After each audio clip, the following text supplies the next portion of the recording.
வணக்க நண்பர்களே, இன்னைக்கு நம்ம கூட அரசியல் களத்தில் உரையாடுறதுக்காக இணைந்திருப்பவர் நாம் தமிழர் கட்சியின் மன்னிக்கவும் தாவேகாவின் வழக்கறிஞர் பிரிவை சேர்ந்த சகோதரர் சங்கர் அவர்கள் நம்ம கூட இணைஞ்சிருக்கார்.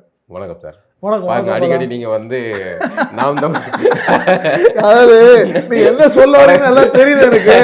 அதனாலதான் அந்த கையை ஒண்ணு கீழே இறக்காம அப்படியே வச்சிருக்கேன். வணக்கம் பாலா. வணக்கம் வணக்கம் வணக்கம். அதாவது அடிக்கடி நாம் தமிழர் சார்பாக வந்து பேசுறீங்க, பல முறை பேசியிருக்கீங்க, சர்ச்சைக்குரிய பல விஷயங்கள் பேசியிருக்கோம். அது நமக்கு அதே வந்து ஒரே இந்த குதிரைக்கு கண்ணாடியை கடிவாளம் போட்டுவிட்ட மாதிரி ஒரே மாதிரி வந்து அது நாக்கு வந்து ரோல் ஆகுது. எப்படி இருக்கீங்க? நல்லா இருக்கேன். சிறப்பு. ரொம்ப புத்துணர்ச்சியோட இருக்கேன். நாம் தமிழர்ல இருந்து வெளியே போயிட்டா எல்லாரும் புத்துணர்ச்சி ஆயிடுவீங்களா? இல்ல, இந்த ஒரு புதிய அரசியல் பயணத்தினால் வந்த புத்துணர்ச்சின்றதுதான் நான் சொல்ல வந்த கருத்து. ரொம்ப நான் வந்து என்னன்னா வந்து நாம் தமிழர்ல இருந்து வெளியேறது வந்து நான் வந்து உறுதியா நான் முடிவெடுத்த பிறகு நான் வந்து தாவேக்கால இணையணுன்றது முடிவெடுத்ததுக்கு 2 காரணங்கள் இருக்கு. தாவேக்கா வந்து முதல்ல வந்து அவங்க வந்து தமிழ் தேசிய அரசியலுக்கு எதிரானவர்கள் அல்ல. அவர் மிக தெளிவா வந்து திரு தலைவர் ஜோசப் அவர்கள் மிக தெளிவா சொல்லியிருக்கார், தமிழ் தேசியம் ஒரு கண், திராவிடம் ஒரு கண் அப்படின்றது. சரி. ஆகவே தமிழ் தேசிய அரசியலுக்கு எதிரான கட்சி கிடையாது. திமுக அதிமுக போன்று தமிழ் தேசியத்தை ஒடுக்க வேண்டும், வளர விடக்கூடாது என்ற எந்த எண்ணமும் அவங்களுக்கு கிடையாது. அதை ஆதரிக்கக்கூடிய கட்சி என்பதை நான் நம்பினேன். அது ஒரு மிக முக்கியமான காரணம்.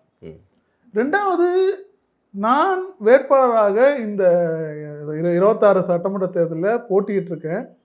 2வது முறையாக 21 சட்டமன்ற தேர்தலையும் அண்ணா தொகுதி நாம் தமிழர் கட்சியின் சார்பில் 21 நான் போட்டியிட்டேன். அதே மாதிரி 26 போட்டியிடுவதற்கு அண்ணன் சீமான் எனக்கு வாய்ப்பு கொடுத்தார். இந்த தேர்தலில் வரலாறு காணாத கிட்டத்தட்ட 91 தேர்தல் களத்தை மிக உன்னிப்பாக கவனித்து வருவோம். ஆனால் இந்த சட்டமன்ற தேர்தல் வந்து தமிழக வரலாற்றிலே மிகப்பெரிய பெரும் வந்து ஒரு புரட்சி ஏற்படுத்திய தேர்தல் தான் நான் வந்து பார்க்குறேன். மற்றவங்க சொல்றதும் நான் சொல்றதும் வித்தியாசம் இருக்கு. இப்போ இவர் ஆளுங்கட்சியில் சேர்ந்துட்டாரு அப்படி புகழ்ந்து பேசுறாருன்றது பல பேர் நினைச்சிட்டு போட்டோம். அதை பற்றி எனக்கு கவலை. ஏனென்றால் தேர்தல் களத்தில் நேரடியாக நின்று பார்த்தவன் என்ற அனுபவத்தின் அடிப்படையில் நான் சொல்றேன், இது மாபெரும் புரட்சி ஏற்படுத்திய மக்கள். அதாவது முதல்ல நான் வந்து 2வது காரணமா என்ன நினைச்சேன்னா, இந்த தமிழக மக்கள் மிகுந்த அறிவாளிகள், மிகுந்த வந்து ஒரு விஷயத்தை அரசனுடைய செயல்பாடுகள், அதனுடைய அந்த செயல்பாடுகள் மட்டுமில்லை, அதனுடைய தலைமையினுடைய செயல்பாடு, அதனுடைய கடைசி மட்ட தொண்டனுடைய செயல்பாடு வரை அவர்கள் ஆராய்ந்து பார்த்து இவர்கள் ஒத்து வருவார்கள், தகுதியானவர்கள், இவர்களுக்கு கொடுக்க வேண்டும் அப்படின்ற ஒரு முடிவு எடுத்து தான் வந்து ஓட்டு போடுறாங்க. சீமானவர்கள் வந்து வாக்காளர்களை பைத்தியக்கார பயல்க அப்படி இப்படின்னு திட்டினதுக்காக அதுக்காக நீங்க அறிவாளிகள்னு சொல்றீங்களா? அப்படி நீங்க எடுத்துக்கிட்டா நான் பொறுப்பு இல்லை. சரி, அந்த பஞ்சாயத்துக்குள்ள போவேன். முதல்ல நீங்க வந்து நான் மீண்டும் சொல்கிறேன், தமிழக வாக்காளர்கள் மிக மிக அதிபுத்திசாலி. அவர்களை நீங்க எந்த விதத்திலயும் வந்து மதிப்பை குறைவிட முடியாது. ஏனென்றால் இந்த ஒரு தேர்தல் மட்டும் இல்ல, நீங்க 91 இருந்து மாறி மாறி வந்து நான் வந்து என்னன்னா 91 இருந்து கவனிச்ச தொட்டு அதுல இருந்து ஆரம்பிக்கிறேன். 77 நான் போல மாறி மாறி திமுக அதிமுகன்றது வாக்களித்தவருடைய காரணம் ஒரு கட்டத்துல என்னன்னா, மிகுந்த இவர்களுக்கு வந்து வாய்ப்பே இல்லை, நீ ஏதாவது ஒண்ணுன்னா இல்லைன்னா அவங்க அப்படின்ற ஒரு சாய்ஸ் இல்லாம அதன் காரணமாக இவர்களுடைய சர்வாதிகார போக்கு, அதிகபட்ச ஊழல், இது எதையுமே இவங்க வந்து எதிர்க்க முடியாம சகிச்சுட்டே வராங்க. அண்டர்ஸ்டாண்டிங்ல போகுது. 2 பேருமே பங்காளிகள் தான். இப்போ என்ன ஆகுதுன்னா, மிகப்பெரிய இந்த 2த்தையுமே தூக்கி எறியக்கூடிய அளவுக்கு ஒரு பெரிய சக்தியை எதிர்பார்த்துட்டே இருக்காங்க. ஒரு வெற்றிடம் இருந்துட்டே இருக்கு. விஜயகாந்த் அரசியல் வரும்போது அந்த வெற்றிடத்தை நிரப்புவார் என்று நிறைய வந்து எதிர்பார்ப்பு இருந்தது. ஏன்னா அவரும் வந்து கீழே வந்து மக்களோட இணைந்து செய்யக்கூடிய ஒரு தலைவராக தான் வளர்ந்தார்.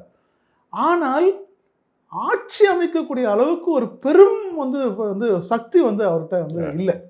இன்னொன்று, விஜயகாந்த் வந்து அடித்தட்ட மக்கள்கிட்ட போய் சேர்ந்தார தவிர அனைத்து தரப்பு மக்களுக்கிட்டையும், குறிப்பாக இளைஞர்களுக்கிட்ட வந்து அவர் வந்து அதிகமாக வந்து போய் சேராத ஒரு காரணத்துக்காக அவரால் 10% வாக்குகள் வாங்க முடிந்தது. அது இன்னொன்னு அது பெரிய ஒரு காலம் சாதனை. கூட இந்த மாதிரியான சோசியல் மீடியாக்களுடைய பூமான காலம் இல்ல ஆமா, காலம் இன்ஸ்டாகிராம். வேற.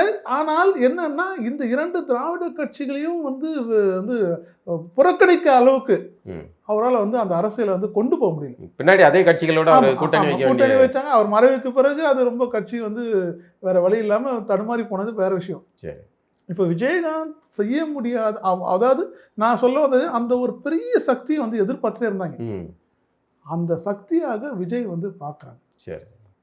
எம்ஜிஆருக்கு பிறகு ம். எம்ஜிஆருக்கு பிறகு வந்து ஆட்சி அதிகாரத்தை இவர்கிட்ட கொடுக்கலாம். ம். இவர் வந்து இந்த 2 திராவிட கட்சிகள் மாற்றா இருப்பாரு அப்படின்ற ஒரு பெரிய வந்து நம்பிக்கை. நம்பிக்கையை விஜய் ஏற்படுத்தியிருக்கிறார். ம். இந்த நம்பிக்கை ஏற்படுத்தினது ம். வெளிப்படையா யாராலையும் கணிக்க முடியல. ம். இன்க்ளூடிங் அதாவது வந்து ஒரே ஒரு இந்தியா வந்து ஒரே ஒரு பத்திரிகை மட்டும்தான், நேஷனல் நியூஸ் மீடியா மட்டும்தான் அதிகபட்சம் 110 தொகுதிகள் ம். வந்து தாவேக்காக்கு கொடுத்தது. ம். அதையே ரொம்ப நிறைய பேர் எல்லாரும் நக்கலும் கிண்டலும் கிண்டலாக அடிச்சு ஏதோ வந்து வேற ஏதோ விஷயத்துக்கு பண்ணியிருக்காங்கன்ற மாதிரிலாம் அவதூறுலாம் பேசினாங்க. ம். யாருமே வந்து கருத்து கணிப்பில் விஜய்க்கு 30 சீட்டுக்கு மேல கொடுத்ததே கிடையாது. இல்ல நானும் கூட அது அப்படிதான் நினைச்சேன். அவர் இப்போ வெற்றி பெறுவார். அவர் கூட ஒரு 5,000 பேர் வெற்றி பெறுவாங்க. இது எல்லாமே என்னன்னா மக்கள் அந்த வச்சிருக்க அந்த நம்பிக்கை நம்மளால் யாருமே என்னையும் சேர்த்து தான் சொல்றேன். ம். அதாவது ஏப்ரல் 23க்கு முன்பு அந்த நம்பிக்கை யாராலும் கணிக்கவே முடியல. ம். ஆனா உள்ளுக்குள்ளே ஒரு மிகப்பெரிய ஒரு ஆதரவு அலை இருந்தது. ஏன்னா நான் தேர்தல் பட்ச தொடர்ந்து 30 நாள் இருக்கும்போது எனக்கு கடைசியா ஏப்ரல் 17, 18 தான் வந்து நான் ஓரளவு உணர்கிறேன். ம். இது வந்து இல்ல உள்ளுக்குள்ள ஒரு பெரிய வந்து ஒரு மாற்றம் மக்கள்கிட்ட வந்து ஒரு மக்கள்கிட்ட இப்போ ஒன்றும் இல்லை. தேர்தல் பிரச்சாரத்தில் நான் வந்து தொண்டரை கொடுத்து அவங்ககிட்ட மக்கள் பேசும்போது 2 பேருக்கும் மாறி மாறி ஓட்டு போடுறீங்க. ம். நான் எத்தனைக்கும் தாவேக்காவை பற்றி நாங்கள் எதுவுமே வந்து பேசாமே ம். வந்து அதை வந்து நாங்கள் வந்து தொடாமல் தான் வந்து பிரச்சாரத்துக்கே போயிட்டுருக்கோம். திமுக தான் நாங்கள் முழுமையான வந்து ஒரு முதன்மை எதிரியாக வச்சு பிரச்சாரத்தை திமுக எதிராக தான் நடத்துகிறோம். அப்போ நான் கேட்குறேன், 2 கட்சியும் மாறி மாறி ஓட்டு போடுறீங்க, எந்த மாற்றமும் இல்லை, இந்த ஒரு முறை மாற்றத்தை ஓட்டு போடுங்கணும் போது ஆமாம்மா கண்டிப்பாக மாற்றம் வரணும்னு சொல்லி அந்த மக்கள் ஆவேசமாக வந்து எங்கிட்ட பேசுகிறாங்க, துண்டறிக்கை வாங்குறாங்க, ஆதரவுறாங்க. அப்போ எனக்குள்ளேயே மிகப்பெரிய ஒரு ஒரு நம்பிக்கை வருது. ஓ இப்போ 2 பேரும் ஒதுக்கிட்டு நமக்கு, ஏன்னா அதுக்கு அடுத்து ஆல்டர்னேட்டிவாக இருக்கிறது ஒன்று வந்து தமிழக வெற்றி கழகம், 2வது நாம் தமிழர் கட்சி. ஸோ நான் ஏதோ ஒரு வாய்ப்பு இருக்கும்போது அப்படின்னு சொல்லி தொடர்ச்சியாக நம்பிக்கையோட பயணப்படும். ஆனால் அந்த மாற்றம் வேண்டும் வேண்டும் என்று சொன்ன மக்கள் தேர்ந்தெடுத்தது தமிழக வெற்றி கழகம். சரி, இப்போ நீங்கள் நாம் தமிழரில் 2 முறை வேட்பாளர்களாக பயணம் செஞ்சுருக்கிறீங்க. ஒரு தேர்தல் தோல்வி அப்படிங்கிறது எல்லா கட்சிகளுக்கும் வரக்கூடியது இயல்பானது. உங்களுக்கு ஒரு முக்கிய பொறுப்பும் கொடுத்துருக்காரு. சீமான் அவர்களுடைய வழக்கு சார்ந்த எல்லா விஷயங்களுமே ஒரு பொறுப்பில் முக்கிய பொறுப்பில் இருந்திருக்கீங்க. ஒரு தோல்வி, இந்த தோல்வினால நீங்கள் வந்து நாம் தமிழரை விட்டு வெளியே போனீங்களா இல்லை வேற? இல்லை, அது நிச்சயமாக அப்படின்னு பார்த்தா 21 சட்டமன்றத்தில் நான் தோல்வி அடையும் போது வெளியே போயிருப்பேன். இல்லை, நான் இந்த நாம் தமிழர் ஒரு பெரிய வீழ்ச்சியை சந்திச்ச உடனே உங்களுக்கு வந்து கிடையாது. நீங்க கேட்ட கேள்வியே இந்த தோல்வினால வெளியில போனீங்களான்னு. தோல்வி அடைந்தால் வெளியில போனன்ற மனப்பக்குவம் எனக்கு இருந்திருந்ததுன்னா நான் 2021 சட்டமன்றத்தில் நான் தோல்வி அடைக்கும் போது உடனடியாக வெளியே போயிருப்பேன். ஏன் அதன் பிறகு தொடர்ந்து இந்த தமிழ் தேசிய அரசியல்ல நாம் தமிழர் கட்சியில நான் வந்து பயணிக்கிறதுக்கு அதனுடைய அடிப்படை கொள்கை மிகப்பெரிய என்னுடைய வந்து நான் தலைவனாக ஏற்றுக்கொண்ட மேதகு பிரபாகரன் மீதான மாபெரும் பாசமும் காரணம். ஈழ மக்களுடைய அவருடைய நல்வாழ்வு தனி ஈழம் அமையும் அப்படின்ற அந்த பெரும் நம்பிக்கையோட தான் நாம வந்து அதில் பயணம். சீமான் வந்து முன்னெடுத்தனால முன்னெடுக்க தமிழ்நாட்டில் வேற யாரும் அதை யாரும் மறுக்க முடியாது. தமிழ்நாட்டில் யாருமே அதை முன்னெடுக்கல, அதை வந்து பிரதானமான தங்களுடைய கொள்கையாக கொண்டு போல அவர் தான் கொண்டு வந்தார். ஆகவே நம்ம வந்து தொடர்ந்து அந்த 21 சட்டமன்ற தேர்தல் தோல்விக்கு பிறகும் நம்ம வந்து பயணம் பண்றோம். ஆனால் 26 சட்டமன்ற தேர்தல் முடிவு வந்த பிறகு நான் தான் முதல்ல சொன்ன பெரிய புரட்சி, மக்கள் வந்து பெரிய அறிவாளிகள் உண்டு, ஒரு பெரிய ஆபத்தை நீங்க வந்து யாருமே உணர மாட்டீங்க. சரி, இப்படி நான் இந்த ஒரு கேள்வியை முன்வைக்கிறேன். இந்த சட்டமன்ற தேர்தலில் 26 சட்டமன்ற தேர்தலில் 2 திராவிட கட்சிகளே பெரும் பணம் செலவு பண்ணது, வாக்காளர்களுக்கு எல்லா தொகையிலும் பணம் கொடுத்தாங்க. இது யாராவது மறுக்க முடியுமா? எல்லாரும் ஒத்துக்கிறேன். சரி, இப்படி பணம் வைத்திருப்பவன் மட்டுமே விலைக்கு வாங்கி வெற்றி பெற்றிருந்தால் திமுக அதிமுக மீண்டும் ஆட்சிக்கு வந்தால், பெரிய கோடிகளை செலவு பண்ணி அவர் எம்எல்ஏ திருப்பி ஆட்சிக்கு வந்திருந்தால் என்ன செய்வாங்க? என்ன நடந்திருக்கும்? இது ஒரு பக்கம் இருக்கட்டும். ம். இப்ப பாருங்க, இந்த இந்த இந்த அரசியல், இந்த கேடுகெட்ட பணம் கொடுத்து வாக்கு வாங்கிய அரசியல் என்ன ஆயிருக்குன்னா அடுத்த தலைமுறைக்கு கடந்து போயிருக்கும். உங்களுக்கு புரியுது நினைக்கிறேன். புரியுது. இப்போ இதுதான் அந்த செட்டப்பே தகர்த்துட்டாங்க. பெரிய இதுதான் ரெண்டு இப்போ ஜோசப் விஜய் அவர்கள் செய்த மாபெரும் சாதனையாக. அவரு கூட வந்து அப்படி நினைச்சிருப்பாரான்னு எனக்கு தெரியல. அவர் வந்து என்ன பண்ணிருக்காருன்னா வருங்கால சந்ததி கிட்ட இந்த கேடுகட்ட அரசியல் போய் சேராம தடுத்திருக்காரு. இது ஒரு மாபெரும் சாதனையா நான் பாக்குறேன். இதுதான் எனக்கு அது பிடிச்சிருந்தது. நான் அதனால தான் நான் முடிவெடுத்தேன் உடனடியாக. சரி, அதுக்காக வந்து ஒரு கட்சியை உடனே வந்து மாறிடுவீங்களான்னு கேக்குறேன். என்ன காரணம்? இப்போ நாம் தமிழர்ல இருந்து மாறுவதற்கு தாவேக்காக்கு போறதுக்கான காரணங்கள் அது சில காரணங்கள் நான் வெளிப்படையா சொல்ல முடியாது. அது நியாயமும் கிடையாது. அப்போது நான் நாம் தமிழர் கட்சியில் இருக்கும்போது ஏற்பட்ட பல விஷயங்கள் இப்ப நான் சொன்னா அது உள்கட்சி விவகாரம். அதை வெளிப்படையா நான் மீடியால பேசும்போது அப்புறம் மற்றவங்களுக்கு எனக்கும் வந்து வித்தியாசம் எல்லாம் போயிடும். அதை பத்தி நான் இல்ல. நான் பல்வேறு காரணங்களுக்காக முடிவு எடுக்கிறேன். நான் வந்து வெளியில வந்து கட்சி வந்து வெளியேறது அப்படின்னு. வெளியேறின பிறகு ஏன் வந்து இந்த வந்து தேர்ந்தெடுத்தேன்னா, நாம் தமிழர்ல இருந்து வெளியேறதுக்கு உங்களுக்கு எதுவும் நெருக்கடி இருந்ததா? நிர்பந்தங்கள், நெருக்கடி, பிரச்சனைகள் எதுவும் இருந்ததா? பிரச்சனைகள் இருந்தது. அது வந்து நேரடியா அப்படி வந்து சொல்ல விரும்பல. நீங்க சொல்ல விரும்பல. நேரடியா என்ன வந்து வெளியில தள்ளுற அளவுக்கான நெருக்கடிகள்லாம் எதுவும் கிடையாது. நெருக்கடிகள் இருந்தது, பிரச்சனைகள் இருந்தது. அதன் பிறகுதான் நம்ம வந்து அதை முடிவு பண்றோம் வெளியில வரணும் அப்படின்னு. நான் என்னன்னா இப்போ வெளியில வந்த பிறகு வந்து நீங்க வந்து இது முக்கியமா நான் பாக்குறேன். நான் வெளியில வந்திருந்தா நான் வந்து அடிப்படையில் வந்து சிபிஐனுடைய ஆதரவாளர். பல்வேறு வருஷம் கம்யூனிஸ்ட் அந்த பாதையை தான் நான் வந்து அதன் ஆதரவாளராக இருந்திருக்கேன். நிறைய நான் வந்து அதுக்காக வந்து ஆதரவான செயல்கள் இருந்திருக்கேன். நான் வந்து அதை விட்டுட்டு ஏன் வந்து இங்கே வந்து ஒரு இதை தேர்ந்தெடுத்தேன்னா, இந்த ஒரு வந்து பண அரசியலை, இந்த கேடுகட்ட வந்து விலை கொடுத்து வாங்கும் அரசியலை உடைச்சு அதை அடுத்த தலைமுறைக்கு போகாமல் அடுத்த தலைமுறையை வந்து அவர்களுடைய சுய சிந்தனையோட எந்த விதமான வந்து செல்வாக்கும் பயன் வந்து அதாவது அதுக்கு ஈல்டாகாமல் அவர்கள் சுயமாக சிந்திக்கக்கூடிய ஒரு பெரிய ஒரு திறனை வந்து அவர் வந்து கொடுத்துருக்காரு. விஜய் கொடுத்துருக்காரு, ஒரு வாய்ப்பை கொடுத்துருக்காரு. சரி, அந்த விஜய் மீது, அதாவது விஜய் பிற்பாடு ஒரு சமீபத்தில் ஒரு 2 ஆண்டுகளுக்கு முன்னாடி கட்சி ஆரம்பித்து அதிகாரத்தை பிடிச்சிடறார். இது 15 ஆண்டுகளுக்கு மேலே வந்து தேர்தல் அரசியல் களத்தில் இருக்கார். அதுக்கு முன்னாடி ஏற்கனவே வந்து மக்கள் மேலே அறியப்பட்ட ஒரு மனிதர், பல்வேறு மேடைகளில் பேசி அறியப்பட்ட மனிதர். சீமான் மீது ஏன் நம்பிக்கை வரவில்லை? ஏன் விஜய் மீது நம்பிக்கை வந்தது? இல்லை, உங்களுக்கு மக்கள் வந்து நம்பிக்கை வைக்கிறாங்கன்னும் போது செயல்பாடுகளை வந்து நீங்கள் என்ன சொல்கிறீங்க, 2 வருஷம் ஆச்சு. 2 வருஷம் ஆனால் 2 மாதம் ஆனாங்க. அவங்க பெரும்பான்மை மக்கள், அதுவும் மிக குறிப்பாக பெண்கள். நான் இன்னைக்கு சொல்கிறேன், இப்போ நீங்கள் இப்போ இவன் தற்பெருமை அடிக்கிறான், இவன் போய் புதுசாக சேர்ந்துருக்கான், ஏதோ அங்கே வளரணுன்றதுக்கு ஏதோ பேசுகிறவனா நினச்சிங்க. 10 எம்ஜிஆருக்கு சமங்க திரு ஜோசப் விஜய்க்கு. நான் பார்த்த வரைக்கும் நான் சொல்கிறேன், களத்தில் இருந்து வரைக்கும் ஏன் வந்து 10 எம்ஜிஆருக்கு சமம் நான் சொல்கிறேன்னா, அவருக்கு இருந்த எம்ஜி ராமச்சந்திரன் அவர்களுக்கு இருந்த ஒரே பலம் பெண் வாக்காளர். வயது வித்தியாசம் இல்லாமல் தொடர்ந்து 13 ஆண்டு காலம் அவர் வந்து திமுக வந்து அது பதவியில வரவிடாம தடுத்ததுக்கு சக்தி திமுகவை பதவிக்கு வரவிடாம அது ஆமா. அந்த பலம் என்னன்னா பெண்களுடைய ஆதரவு. நீங்க 1000 குற்றச்சாட்டுகள் எது சொல்லுங்க, அதை பத்தி கவலைப்பட மாட்டாங்க. அதே மாதிரி பல மடங்கு, அதை விட பல மடங்கு பெண்களுடைய பெரும் ஆதரவை. நான் ஒரு உதாரணம் சொல்கிறேன். என்னுடைய ஜூனியர், அவர் வந்து ஜூனியர் வழக்கறிஞர், அவர் சொல்கிறாரு, சார் எங்கள் அம்மா டிவி சீரியல் தவிர எதையுமே பார்த்தது கிடையாது சார். ஆனால் காலைல 10 மணிக்கு சட்டமன்றத்தில் அதை பார்க்குறாங்க சார். சார் அவங்க வாழ்க்கையில் பார்த்ததே கிடையாது சார். சட்டமன்றத்தை யாருமே பார்க்கறது கிடையாது. என்ன நடந்தாலும் சரி, அது என்ன சண்டை போட்டாலும் சரி, அவங்க அதை பற்றி பொருட்படுத்தவே மாட்டாங்க சார். அவங்க 11 மணிக்கு வேற வந்து விஜய் இதுதான் சார் பார்ப்பாங்க. கண் கொட்டாம 1 மணி நேரமா சட்டமன்றத்தை பார்க்கறாங்க சார். இப்போ இதை புரிஞ்சுங்க, இது ஒரு சின்ன உதாரணம் தான். மிக அதிகமான பெண்களுடைய ஆதரவு வந்து குழந்தைகளுடைய ஆதரவு, அது தனி. நான் சொல்றது பெண்களுடைய ஆதரவு, வயசு வித்தியாசம் இல்லாம. இவங்க என்ன நினைக்கிறாங்கன்னா, ஆமாமா இந்த ஜென்சி இவங்க மட்டும்தான் ஆதரவு அப்படின்னு நினைக்கிறாங்க. வயசு வித்தியாசம் இல்லாமல், அதாவது 18 வயசுல இருந்து 60-70 வயசு வரைக்கும் பெண்களுடைய ஆதரவு அவருக்கு. அதனால தான் நான் சொல்றேன் 10 எம்ஜிஆருக்கு அவர் வந்து சமமானவர் அப்படின்னு. சரி, சீமான் மீது ஏன் நம்பிக்கை வரவில்லை இந்த வாக்காளர்களுக்கு? இல்லை, இப்போ உங்களுக்கு வந்து ஏன் நம்பிக்கை வைத்தார்கள்ன்றதுக்கு நான் பதில் சொல்லலாம். சரி, இதே கேள்வியை நான் திருப்பி கேட்குறேன். நீங்கள் இப்போ சீமான் மீது என்ன வைக்கலன்னு கேட்குறீங்க. இதே நம்பிக்கை வந்து திருமாமலை வைக்கல, அன்புமணி ராமதாஸ் மேலே வைக்கல, பிஜேபி மேல வைக்கல, ம்.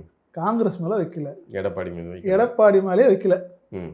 ஏன் இவ்வளோ வந்து ஆட்டம் போட்ட பெரிய வந்து அமைப்பு ரீதியான வந்து பலம் கொண்ட திமுக, பல கோடிகளை வாங்கிய திமுக, பல கோடிகளை வந்து இறைச்சாங்க. இறைச்சாங்க. செலவு பண்ணாங்க நீங்க சொல்லக்கூடாது. இறைக்கிறது. செலவு பண்றது வந்து சாதாரண வார்த்தை. ம்.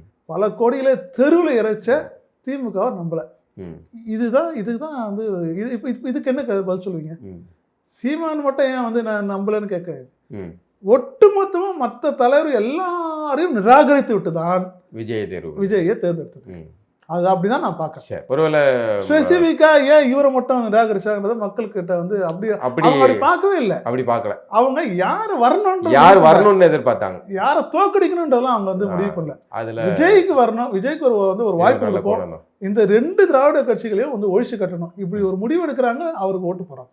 இல்ல அதைத்தான் நான் திரும்ப கேட்கிறேன். 2 திராவிட கட்சிகளையும் ஒழிக்கணும்னா அதுக்கு முன்னாடியே வந்து களத்துல இருக்கக்கூடிய சீமான், அதுவும் இல்லாமல் நிறைய இயற்கை சார்ந்த, மண் சார்ந்து, மொழி சார்ந்து, இனம் சார்ந்துன்னு பேசக்கூடிய சீமான் மீது மக்களுக்கு நம்பிக்கை வராமல் போனதுக்கு ஏதாவது காரணம் இருக்குங்களான்னு கேட்கிறேன். இல்ல இப்போ விஜய் அப்படியெல்லாம் ஒண்ணும் கூட பேசல. விஜய் நான் எப்படி சொல்றாங்க, நீங்க கேட்கிற கேள்வி அதே கேள்விதான். அதுக்கு ஒரு பதில், இந்த பதிலை நான் இப்படியா யோசிக்கிறேன். விஜய் வந்து அனைத்து தரப்பு மக்கள்கிட்ட போய் சேர்ந்திருக்காரு. அதுதான் அவருடைய வெற்றி காரணம். சரி. நாம் தமிழர் கட்சி எல்லா தரப்பு மக்களையும், ஏஜ், ஜெண்டர், இதெல்லாம் எல்லா தரப்பு மக்களையும் வந்து போய் சேர்ந்திருக்கா அப்படின்றத நான் உங்களுடைய பார்வைக்கு நான் பதில் சொல்லலை. அது உங்களுக்கே தெரியும். சேர்ந்திருந்தால் இன்னைக்கு நாம் தமிழ் ஆட்சி தான் அமைஞ்சிருக்கோம்.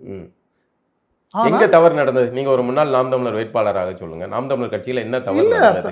அதாவது என்னன்னா, தவறுகள் அப்படின்றத இப்போ நான் வந்து தவறுகளை வந்து நான் சுட்டி காட்டினேன்னா அது வந்து இது பெரிய தவறாயிரும். சரி சரி. இவர் கட்சியில இருந்து வெளியே போய் புறம் பேசுறாரு. சரி சரி. இவர் அது வரைக்கும் சும்மா அப்போ அந்த தவறுக்கு நீ தானே பொறுப்பு, ஒரு 2 மாசம் வரைக்கும் அதுல தானே இருந்த, அப்போ தெரியலையா அவனுக்கு அவர் பண்ணதெல்லாம், அப்போ நீ சொல்ல வேண்டியதானே அப்படின்னு திருப்பி வந்து அந்த கேள்விதான் எழும். ஆகவே நான் வந்து தவறுகள் என்றதை பற்றி நான் வந்து அதுவும் அப்போ தான் முதல்ல சொன்னேன். அந்த விஷயங்கள் வந்து உள்கட்சி விவகாரமாக இருக்கும்போது பட்சத்தில் அதை வந்து வெளிப்படையாக, ஏன்னா நான் வந்து நெருக்கமாக இருந்திருக்கேன்னு, பல வழக்கு நடத்துகிறவன், பல்வேறு விஷயங்களை தெரிஞ்சுவேன். அந்த நம்பிக்கையை நான் என்றைக்கும் வந்து குலைக்க விரும்புகிறேன். அது நான் வந்து மிக தெளிவாக இருக்கேன். அது உள்கட்சி விவகாரம். அது வெளிப்படையாக பேசுறதுக்கு வந்து அதுக்கான ஆள் நாங்கள் இல்லைன்றதான் தெரிவிச்சுக்கிறேன். சரி. இப்போ சீமான் அவர்கள் வந்து நிறைய திமுக பரவலான குற்றச்சாட்டு என்னன்னா, திமுகவை சார்ந்தவர்கள் சந்திக்கிறாரு, வைக்கிறாரு, அதை மாண்புன்னு சொல்றாரு அப்படிங்கிறது இதாக சொல்றாங்க. இது பொது தளத்துல வந்து தமிழ் தேசிய ஆதரவாளர்கள் மத்தியிலே வந்து கடுமையான விமர்சனங்கள். அது எனக்கும் என்னை போன்ற உணர்வுல இப்போ கட்சியில் இருக்கக்கூடிய நிறைய பேருக்கு அதுல வந்து பெரிய கருத்து வேறுபாடு உண்டு. மாண்பு என்பது ஒரு அளவுக்கு தான் இருக்கணும். அது வந்து உங்களுடைய ஒட்டுமொத்த அடிப்படை அரசியல் சீமான் ஸ்டாலினை சந்திப்பதோ அல்லது உதயநிதியை சந்திப்பதெல்லாம் தவிர்க்கணுங்களா? தவிர்க்கணும்னு நான் சொல்லலை. இல்லை, பொது இடத்துல பார்க்கும்போது ஒரு சந்திக்கிறது ஒரு ஜனநாயக பண்பு தானே. இதுல என்ன தவறு இருக்கு? நீங்க பார்த்து ஒரு வணக்கம் வச்சுட்டு போறது அது வந்து அதை நான் வந்து மறுக்கல.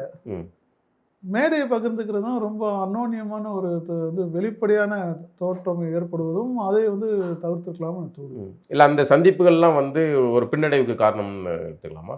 பின்னடைவில் வெளியே என்ன தோற்றம் ஏற்படுதுன்னா, இத்தனை வருஷ காலமாக நீங்கள் 2009 முள்ளிவாய்க்காலில் 1.5 லட்சம் தமிழர்கள் படுகொலை செய்யப்பட்டதற்கு அப்போது மத்திய அரசில் இருந்த காங்கிரஸ், அதற்கு துணை போனது திமுக. இது வந்து அதாவது ஈழத்தமிழ் பிரச்சனையை மிக உன்னிப்பாக கவனிச்சு வர எல்லாருக்கும், உங்களை மாதிரி எல்லாருக்குமே அப்பட்டமா தெரியும். அப்படியான திமுக 15 வருஷமா எதிர்த்துட்டு ஒரு நிகழ்ச்சியில மரியாதை நிமித்தமா சந்திக்கிறது வந்து அது வந்து தவறு இல்லை. ஆனால் ரொம்ப இணக்கமாக வந்து ஒரு தோட்டத்தை ஏற்படுத்துவது வந்து பல பேருடைய, ஏன்னா நீங்க கடந்து வந்த பாதை இருக்குல்ல, நம்ம எப்படி நீங்க கட்டமைச்சிருக்கீங்க இந்த இயக்கத்தை அப்படிங்கிறது, அது வந்து மட்டும் இல்லை, பல பேருக்கு வந்து அது வந்து அதிருப்தியாக இருந்து. அதன் பிறகு என்னன்னா, நான் இப்போ என்ன சொல்ல வரேன்னா, இது வந்து இனிமேல் அந்த கட்சியுடைய செயல்பாடுகள், போக்குகளை பத்தி நான் பேசுறது தகுதியா இருக்கேன். வெளியில வந்துட்ட பிறகு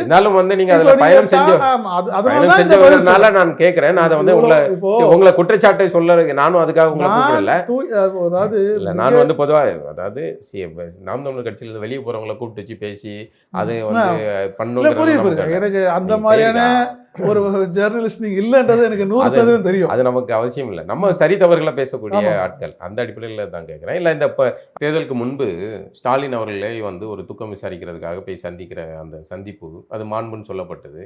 ஆனால் அது வந்து பொதுத்தளத்தில் சீமான் ஆதரவாளர்கள், நாம் தமிழர் ஆதரவாளர்கள் எல்லாரும் பரவலாக வந்து அதை சந்தேகிக்கிற அளவுக்கு அந்த புகைப்படம் வந்து தேர்தலில் ஒரு பெரும் தாக்கத்தை உண்டு பண்ணதாக சொல்கிறாங்க. அந்த மாண்பு வந்து இல்ல அதெல்லாம் ஒரு பெரிய தாக்கத்துல உருவாக்கல. அப்போ போய் பார்த்தது வந்து என்னன்னா குறைந்தபட்ச வந்து ஒரு மனிதாபிமானம் அதனுடைய அடிப்படை தான். ஒரு ஒரு இல்ல அதுல தவறே கிடையாது. அது சந்திப்பதில்லை. ஆனால் பொதுத்தளத்துல மக்களிடம் அப்போது மு.க. ஸ்டாலின் குடும்பம் தங்களுடைய குடும்ப உறுப்பினர் ஒருத்தரை இழந்திருக்காங்க. அதுல போய் நீங்க ஆறுதல் சொல்றீங்க, அதை வந்து பார்த்துட்டு வரீங்க. ஆனா ஒரு விஷயம் நான் சொல்றேன், பார்த்துட்டு வந்த பிறகு தொடர்ந்து திமுக எடுத்து பல முறை பேசியிருக்காரு. ஆர்ப்பாட்டம் பண்ணியிருக்கோம், பல வந்து போராட்டம் பண்ணியிருக்கோம். தொடர்ந்து திமுக வந்து அதோட வந்து டைவர்ட் ஆகல. அதன் பிறகு என்னன்னா அது வந்து அதன் பிறகு அந்த சந்திப்புக்கு பிறகு தான் அதுக்கப்புறம் கரூர் சம்பவத்தை ஒட்டி தான் வந்து திமுகவை கைவிட்டுட்டு அப்படியே வந்து விஜய் மீது குறிவைத்து தாக்குனார்கள் அப்படின்னு ஒரு குற்றச்சாட்டு. இல்ல நான் என்னுடைய பார்வை தான் நான் சொல்ல முடியும். அந்த சந்திப்பு ஒன்றும் பெருசா கட்சியில வந்து அது சில இந்த மாதிரி விமர்சனங்கள் வந்தது உண்மை. சில பேர் ஆதங்கப்பட்டதும் உண்மை. எதுக்கு திடீர்னு இப்போ போய் சந்திக்கணும் அப்படின்றது. ஏன்னா தேர்தல் வரப்போகுது, இன்னும் ஒரு 6-7 மாதத்துக்குள்ளே வந்துடும். இந்த நேரத்தில் எதுக்கு வந்து தவிர்த்திருக்கலாம் அப்படின்ற கருத்துக்கெல்லாம் சொல்லப்பட்டது. ஆனால் நான் அதை வந்து என்ன எப்படி பார்த்தேன்னா பெருசாக ஒன்று அது வந்து சாதாரண. ஏன்னா மு.க. ஸ்டாலின் முதலமைச்சராக பதவியேற்ற 100 நாட்களுக்குள்ளே தலைமைச் செயலகத்தில் போய் சந்தித்தார். சந்தித்து வெளியில் வந்து இப்போ இது வரைக்கும் ஆட்சி நல்லா தான் இருக்குன்னு சொல்லி வந்து பேட்டி கொடுத்ததெல்லாம் காணொலியெல்லாம் இருக்கு. அப்படி பார்த்தா அந்த சந்திப்பிலிருந்தே அவர் வந்து திமுக வந்து எதிர்க்காம போயிருக்கலாம். ஆகவே இந்த சந்திப்புக்கு பிறகு எதிர்த்தார், இது பெரிய பார்க்கல. ஆனால் இந்த தோல்விக்கு பிறகு நீங்க தொடர்ச்சியான அந்த சந்திப்புகள் வந்து என்ன ஒரு தோட்டத்தை ஏற்படுத்தினா, நீ இவ்வளோ வந்து ஒரு மாபெரும் வந்து ஊழல் தமிழ்நாட்டு மக்களுக்கு மட்டும்தான் திமுக வந்து ஊழல் அப்படின்ற பார்வை இருக்கலாம். ஆனால் ஒட்டுமொத்த உலக தமிழருடைய பார்வையில் பார்க்கும்போது ஈழத்தமிழருக்கு மாபெரும் வந்து துரோகம் இழைத்த ஒரு கட்சி திமுக. அதனுடைய தலைமை கூட வந்து ஒரு நெருக்கம் ஏற்படுதோன்ற ஒரு சந்தேகம் வந்தது. அதுதான் வந்து அது ஒரு பெரிய அதை தொடர்ந்து நிறைய சமூக வலைதளங்களில் நிறைய குற்றச்சாட்டுகள் வைக்கிறாங்க. அவருடைய சில டாக்குமெண்ட்கள்லாம் எடுத்து இது உள்ள நான் வரல, தயவுசெய்து நான் இதுக்கு தயாரான ஆள் இல்லை. ஏன் பயப்படுறீங்களா? பயப்படுறது இல்லை, நான் பயந்து இல்ல நமக்கு அது தெரியாது. நீங்க ஒரு வழக்கறிஞர், ஒரு வழக்கறிஞர், உங்களுடைய நண்பர்களா இருக்கிற வழக்கறிஞர் தான் 1000 தகவல்கள் கேள்வியை முடிச்சுக்கிட்டேன். நீங்க உங்களுடைய நண்பர்கள் தான் வந்து அதுல டாக்குமெண்ட்ல சைன் பண்ணிருக்காங்கன்னு சொல்றாங்க.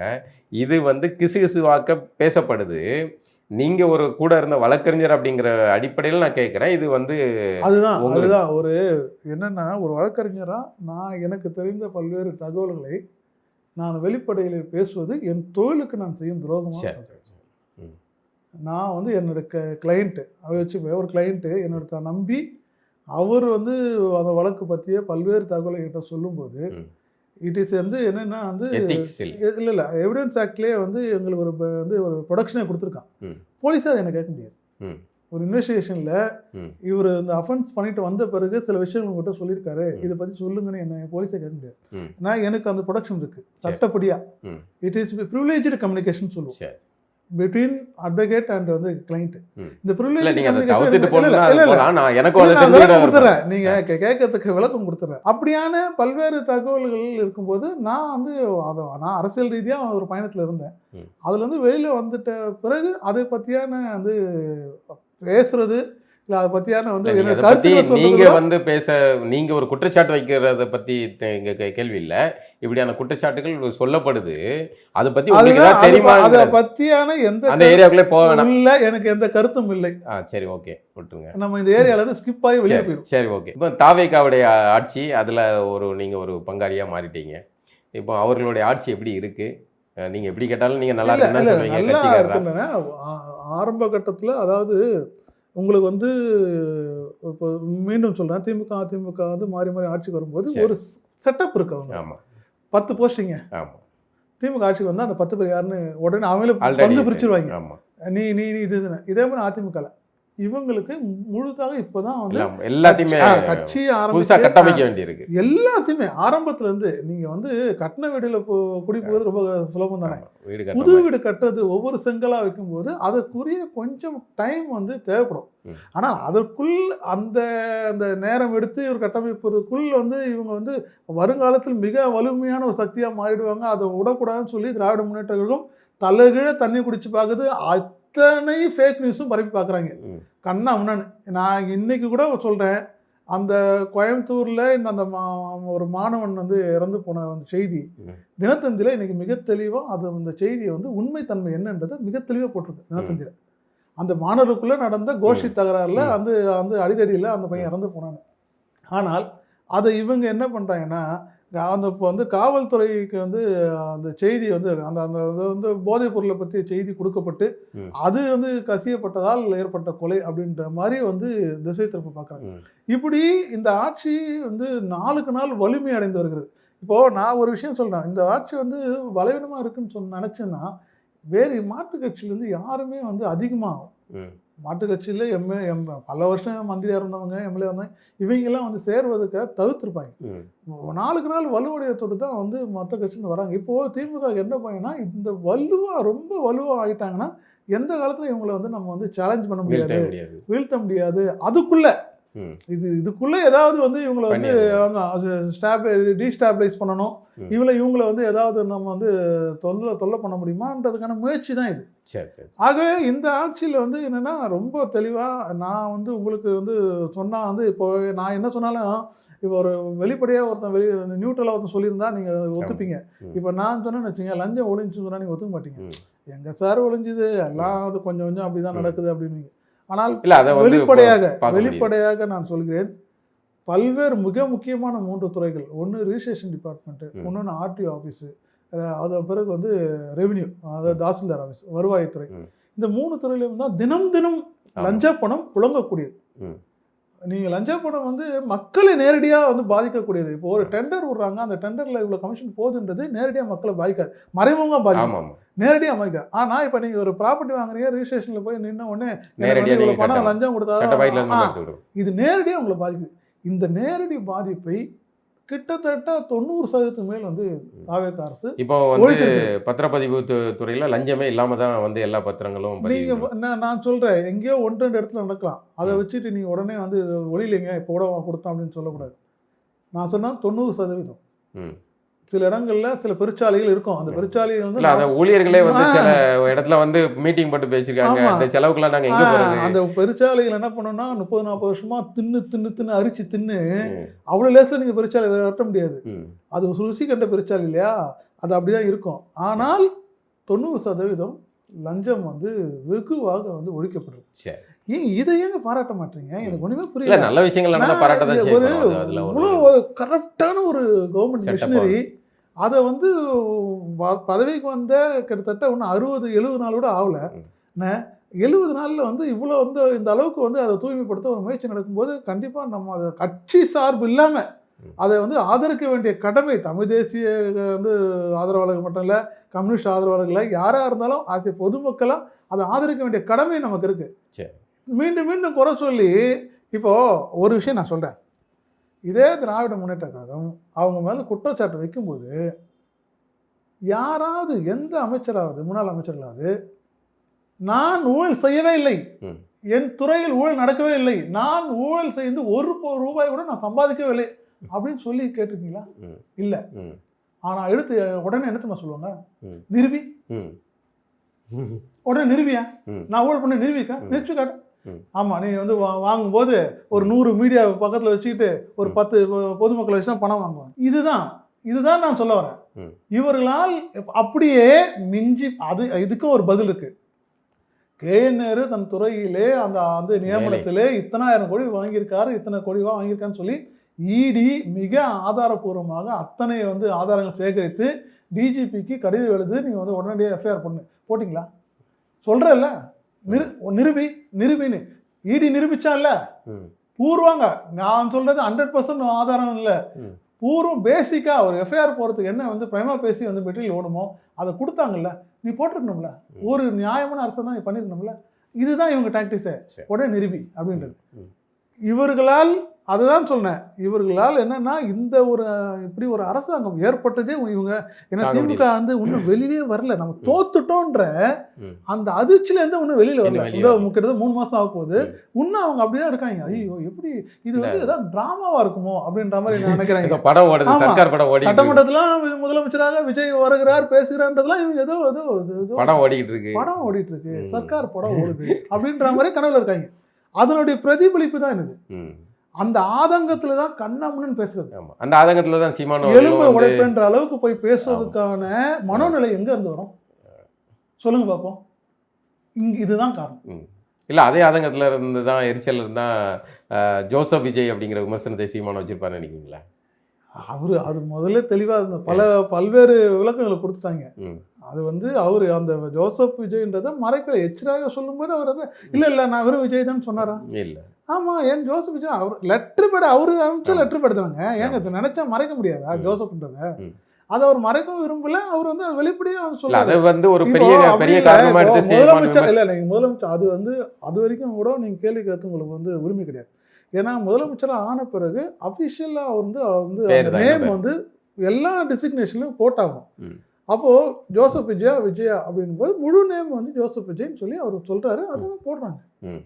இதுல ஒன்றும் பெரிய இது சரி. இப்போ இது எப்படி மக்களை பாதிக்குது? ம். நம்ம மக்கள் பிரச்சனைக்காக மட்டும்தான் வந்து சண்டை போடுறோம். ம். இந்த பேர் அவர் விஜயா இருந்தா என்ன, ஜோசப் விஜயா இருந்தா என்ன, இந்த மக்களுக்கு என்ன பிரச்சனை, எப்படி பாதிக்குது? ம். இதுக்கு கான்ட்ரவர்சி. அதான் சொல்லுனேன், இந்த மாதிரி பல்வேறு விஷயங்கள் எதுவுமே நான் தான் சொல்லுனேன், அந்த மாதிரி எதுவுமே டே டு டே லைஃப் மக்களுடைய வாழ்க்கையை நீங்கள் வந்து டிஸ்டர்ப் பண்ணாத வரைக்கும், ஒரு அரசாங்கம் தொடாத வரைக்கும், 91லேருந்து 96 வரைக்கும் ஜெயலலிதா அரசாங்கம் எப்படி நடந்ததுன்னு உங்களுக்கு ஞாபகம் இருக்காங்களான்னு தெரியும். எனக்கு 100% ஞாபகம் இருக்கும். மிக அதிகபட்சம் 2 மணி நேரம் நான் ரோட்ல நின்றுருக்காங்க ஆமா. டிராஃபிக்ல. அதுக்கு தான் அடுத்த தேர்தல்ல வந்து அவங்க தோக்கடிச்சாங்க. வீட்டுல இருந்து கிளம்பியே இருக்க மாட்டாங்க. ம். ஆனா இங்க நிறுத்தி வைப்பாங்க ம். அவங்க போறாங்கன்னு. அப்படியான ஆட்சியெல்லாம் பார்த்துட்டு வந்த பிறகு அதை கம்பேர் பண்ணும்போது இதை மிக மிக மக்கள் வரவேற்புடன் வந்து அவங்க வந்து இதை வந்து ஆதரிக்கிறாங்கன்னு தான் நான் சொல்லுவேன். சரி. சட்டமன்ற நிகழ்வுகள்லாம் பார்க்குறீங்களா? 900 கோடி திமுக மாமனார் கொடுத்தது. இது உங்க அப்பா இதுல நான் கொடுத்தது. முதல்ல சொன்னதான் 900 கோடி மறுத்தாங்களா, உடனடியாக ஒத்துக்கிட்டாங்க. அது அவங்களுடைய ஏன்னா எலக்ட்ரல் பாண்ட் வந்து வழக்குல உச்சநீதிமன்றத்தில் வழக்கு நடக்கும்போது அப்போ அப்பவே திருடனுக்கு தேல் கொட்டின மாதிரி தான் முடிச்சுக்கிட்டு இருந்தாங்க. வெளியிடப்பட்ட பட்டியல்ல 500 சில்லறை ஆமா. அது அதிகாரப்பூர்வம். அது அதிகாரப்பூர்வம் வந்த பிறகுதான் இவங்க ஒத்துக்கிட்டாங்களே. ம். ஆமா நாங்க வாங்கணும். அது வரைக்கும் நீங்க சொல்ல அதுதான் ஒரு கம்யூனிஸ்ட் தலைவர் கேட்டாரு, நீங்க மிக நேர்மையான தலைவனா இருந்திருந்தால் அதுக்கு முன்பே நீங்க சொல்லியிருக்கணும். ம். ஆமா நாங்க வந்து தேர்தல் பத்திரம் மூலமா இவ்வளவு வாங்கியிருக்கோம் அப்படின்ட்டு. அதை நீ சொல்லல. வெளியில வந்த பிறகு ஆமா வேற வழி ஆமா, கம்யூனிஸ்டுகளும் அப்படிதானே இருந்தாங்க. இல்ல வெளியே வந்த பிறகு தானே வந்து நாங்க 10 கோடி வாங்கணும் 15 கோடி வாங்கணும்ட்டு அந்த கதைகள் வெளியே வந்த பிறகு தெரிஞ்சு. தேர்தல் பத்திரம் வாங்க அத்தனை பேரே நான் சொல்றேன். இல்ல அது சரி. இதுல கம்யூனிஸ்ட் பிரிக்கல, திமுக பிரிக்கல, பாஜக பிரிக்கல, எல்லாரும் வாங்கியிருக்காங்க. ம். ஆனா இப்போ என்ன ஆச்சுன்னா அந்த 549 கோடி நான் அப்போ அந்த தேர்தல் பத்திரத்தில் நினைக்கிறேன் சரியா, சப்ஜெக்ட் டு கரெக்ஷன் தான். இப்போ அது 900 கோடி ஆயிடுச்சு. ம். இப்போ அதுதான் இப்போ பெரிய ஆராய்ச்சியா ஓடிட்டு இருக்கு. ஆட்சி முடியறதுக்குள்ள அமௌண்ட் கூட்டிட்டு. இது எப்படி அது ஒன்றும் இவ்வளோ இத்தனை கோடி எப்படி கூட்டிட்டு அப்படின்னு. இப்போ இதுதான் வந்து வந்து இப்போ அவங்க வந்து மறுக்கவும் இல்லை, 900 கோடி வாங்கியிருக்கோம் அப்படின்றது. நீங்க பாருங்க, இந்த தமிழக மக்கள் வந்து இவங்களுக்கு வந்து சாதாரண ஏழை எளிய மக்களுக்கு இன்னும் வந்து இப்போ வந்து திமுக வந்து தன்னுடைய சொந்த பணத்தில் சொந்த வந்து கட்சி நிதியாக வாங்கி பண்ணுறாங்க நம்பிக்கையோடு இருக்க இந்த தமிழக மக்களுக்கு இது ஒரு பெரிய பேரதிர்ச்சி தானே. 900 கோடி ரூபான்றது இது வந்து உங்கள் கற்பனைக்கு விட்டுறேன். இதுக்கு பிறகு நான் எக்ஸ்பிளைன் பண்ணணும்னு அவசியம் இல்லை. ஜென்சி டிஎம்கே வந்து நாங்களும் ஜென்சி திமுகவை அவங்கள அப்டேட் ஆன மாதிரி தான். அதாவது எல்லாத்தையும் விட்டுட்டு இப்போ வந்து ஒட்டுமொத்தமாக ஜென்சி வந்து இப்படி ஒரு மனநிலையில் இருக்கிறாங்க. அதாவது மோடியவே வந்து அவங்க வந்து ஆட்டி படைக்கிறாங்க. இது வரைக்கும் இந்த 12 ஆண்டு காலத்துல ஒரு அமைச்சரோட ராஜினாமா பண்ணதில்லை. மக்களுடைய வற்புறுத்தல ஒரு மந்திரியை வந்து இவங்க வந்து வீட்டுக்கு அமைச்சிருக்காங்கன்ற அந்த பவரை தெரிஞ்சுக்கிட்டு மாணவர்களுடைய இதுதான். ஆனா என்ன மீண்டும் மீண்டும் இவங்க தப்பு பண்றாங்கன்னா, அந்த மாணவர்களை வந்து ஆக்கப்பூர்வமா வந்து பயன்படுத்தாம ஏதாவது கூட்டங்களை ஒன்றும் இல்லை. அமைச்சர் ராஜ்மோகன் அவர்கள் சிபிஐ அலுவலகத்துல அன்னைக்கு போய் அந்த நீட் எதிர்ப்பு அந்த கூட்டத்தில் பேசுறாரு. அவரும் அதை வந்து எதிர்த்து தான் அவமானப்படுத்துறாங்க. அவர் உன்னுடைய அலுவலகத்தில் வந்தால் கூட நீ கோஷம் போடலாம். நீ சிபிஐ அலுவலகம் தனியாக அது வந்து வேற ஒரு கட்சியின் அலுவலகத்தில் உள்ளே போய் நின்று பேச விடாமல் அங்கே நீ கோஷம் போடுறது திமுக ஸ்லீப்பர் செல்கள் தான். அதுதான். அப்போது இவங்க என்ன பண்ணுறாங்க, மீண்டும் மீண்டும் வந்து அந்த அந்த அந்த இளைஞர்களை தவறாக நடத்த முயற்சி பண்ணுறது நல்லதுன்ற. ஏன்னா இந்த இளைஞர்களுடைய ஒட்டுமொத்த இருக்கிற கொஞ்சம் நெஞ்சு அந்த இளைஞருடைய ஆதரவும் முடிஞ்சிடும்ன்றது தான் என்னுடைய கருத்து. இது இப்போ நம்ம காவிரி விவகாரத்தில் விஜய் அவர்களுடைய அந்த சட்ட ரீதியான நகர்வு, அப்புறம் வந்து கரூர் இதில் இறந்து போனவர்களுக்கு வந்து அரசு பணி கொடுத்தது, அதிலெல்லாம் ஒரு பின்னடைவு ஏற்பட்டது மாதிரி இருக்குல்ல? அதாவது சில என்னன்னா நீதிமன்றங்கள் வந்து அதாவது உயர்நீதிமன்றம் அதை வந்து தடை பண்ணியிருக்கு, வழக்கு உச்ச நீதிமன்றம் போயிருக்கு. என்னை பொறுத்த வரைக்கும் அந்த வந்து அரசு வேலை கொடுத்ததை 100% நான் ஆதரிக்கிறேன். ஏங்க நான் சொல்கிறேன், நீங்கள் நடிகனை பார்க்க போய் இறந்துட்டாங்க அவனுக்கு அரசு வேலையான கேட்குறீங்க. அந்த குடும்பத்தில் ஒரு நபர் இழந்து அந்த வருமானம் இல்லாமல் அந்த குடும்பம் நடுத்தரில் நிற்குது. அந்த குடும்பத்துக்கு அதுதான் வந்து விஜய் கட்சியில் நான் சொல்றேன், ஒரு நிரந்தர தீர்வு 10-20 லட்ச ரூபா கொடுத்துருக்காரு. அவங்க ஆயுட்காலம் குடும்பத்துக்கு நிரந்தர தீர்வு என்பது என்னவா இருக்கும்? அரசு பணி தான் நிரந்தர தீர்வா? கண்டிப்பா. இல்ல நான் கேட்கறது, இப்போ விஜய் ஆட்சிக்கு வரல, இந்த குடும்பம் என்ன பண்ணும்? நான் அதான் இப்போ ஒன்றும் இல்லை, இப்போ இந்த குடும்பம் வந்து இப்போ என்னன்னா அடுத்து வந்து இதே திமுகவும் செஞ்சுன்னு தான் நான் ஆதரிச்சிருப்பேன். இல்லை அது 2 பேர் செஞ்சாலும் தவறு தானே. இப்போ கள்ளக்குறிச்சியில் வந்து 60க்கு மேற்பட்டவர்கள் கள்ளச்சாரம் குடிச்சு இறந்து போனாங்க. கம்பேர் பண்ணாதீங்க. கம்பேர் பண்ணதான் செய்வோம். தன்னுடைய பிளஷர், தன்னுடைய விருப்பத்துக்காக, தன்னுடைய அந்த அரிப்புக்காக குடிச்சு செத்தவனையும் சரி தான் விரும்பின ஒரு தலைவர் வரா போய் பார்ப்போம். அவனுக்கு தெரியாது இவ்வளோ க்ரௌடு வரப்போது, இப்படி சம்பவம் நடக்க போது, தான் உயிரை இழக்க போகிறோன்னு தெரிஞ்சா போகிறான். இது தெரிஞ்சே குடிக்கிறான். கள்ளச்சாராயம் குடிச்சா என்னைக்கா சாவும் இதில் விஷம் கலந்துதான் தெரிஞ்சு குடிக்காம செத்தான். சரி, இவனுக்கு அப்படியான அறிகுறி எதுவுமே இல்லாமல் ஒரு ஆர்வத்தில் போய் பார்க்குறேன். மற்ற இவங்க தலைவரை பார்க்க போனா இறந்துட்டான் இல்லையா? இறந்துட்டான். அப்போ வந்து அரசு தரப்புல இருந்து 10 லட்ச ரூபாய் இதே பல கட்சிகள் வற்புறுத்திய விஷயம், உரிய நிவாரணம் வழங்க, குடும்பத்துக்கு அரசு வேலை கொடுங்கன்னு சொல்லி கோரிக்கை வைத்த கட்சிகளும் உண்டு. நான் எடுத்து காட்டுறேன். இப்போ பேட்டி கொடுத்தவங்களும் உண்டு. ஆனால் இவங்க எதிர்பார்க்காம வந்து வந்து சம்பவம் நடந்துச்சு. இப்ப நீங்க என்னன்னா இது தவறுன முன்னுதாரணமா மாறுது இல்ல?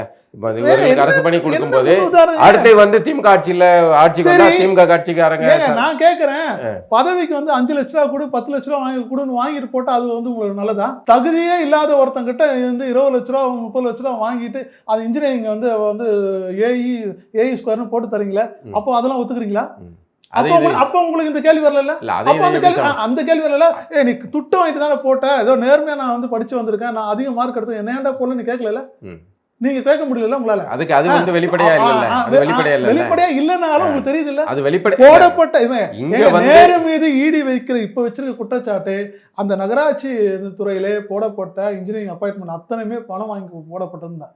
அப்போ அது நியாயம் ஒத்துக்கிறீங்க? அது வந்து அதுக்கான விசாரணை அமைப்பு இருக்கு, அவர்கள் தான் நடவடிக்கை எடுக்கணும். அப்போ நீங்க ஒருத்தர் லஞ்சம் கொடுத்து பதவி கூட வரட்டும், நான் ஒத்துக்கிறேன்.